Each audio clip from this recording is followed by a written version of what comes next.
nemes lett, sőt generális, midőn először bőgni kezd, már lóg nyakában nagy keret, hordó kitüntetés tucatszát, büszkeségül már az arcát, ha szól csak annyit mond, mégis egy ország büszke rá, amit csinál, amit cselekszik, az csupa fenség és csupa báj.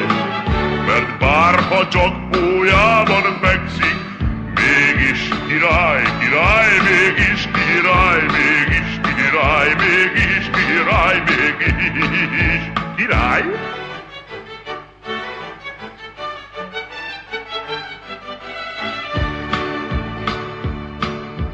Időn aztán nagyobbra nő, a nősülésre gondol ő.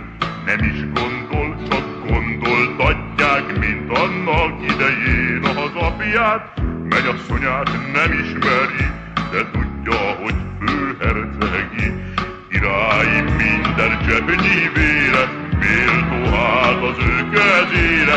Nincs mámor sem szenvedély abban, ahogy írt cserél, s bár vágya volna, más nem érdek, a házas élet néki vágy.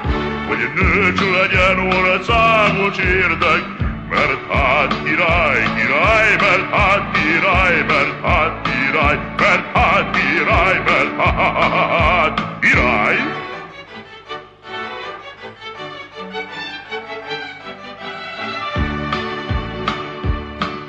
Végül midőn bénülni kezd, levetné a királyi meszt, és lenne nyárs polgárminiszter, nem kell néki vezérminiszter, nem kell néki semmi sem, szeretne ülni csendesen, hogy jót aludni, inni, enni, s nem felséges úrnak lenni, nem is parancsol már, de kér, sok baja van és körmegyér, és mégis ő az ország fénye, nevét harsogja annyi száj.